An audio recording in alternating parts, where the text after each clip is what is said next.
بنتكلم في فيديو بتاع النهارده عن الوقف الجزائي. يعني ايه الوقف الجزائي واخرج منه ازاي؟ الوقف الجزائي هو احد عقوبات المحكمه للمدعي.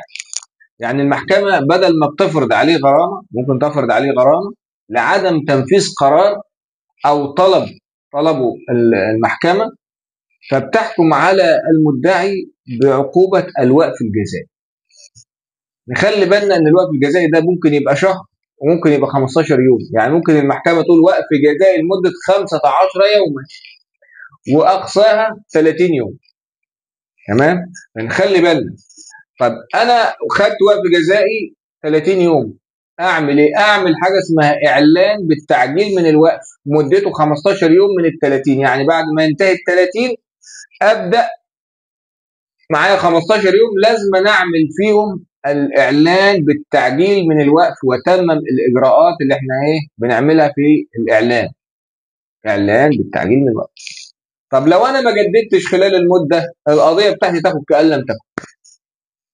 طب انا جددت وحددنا جلسه ورايحين للمحكمه، لازم الطلب اللي خدنا عليه وقف جزائي يكون جاهز من اول جلسه. يكون جاهز من اول جلسه، لان المحكمه من حقها لو الطلب اللي تم عليه الوقف مش جاهز انها تقضي باعتبار الدعوه كأن لم تكن. فخلي بالك ان الوقف الجزائي هي عقوبه خطر على الدعوه وترجعك لنقطه الصفر. فمن الافضل انك تكون منتبه لدعوتك. شكرا.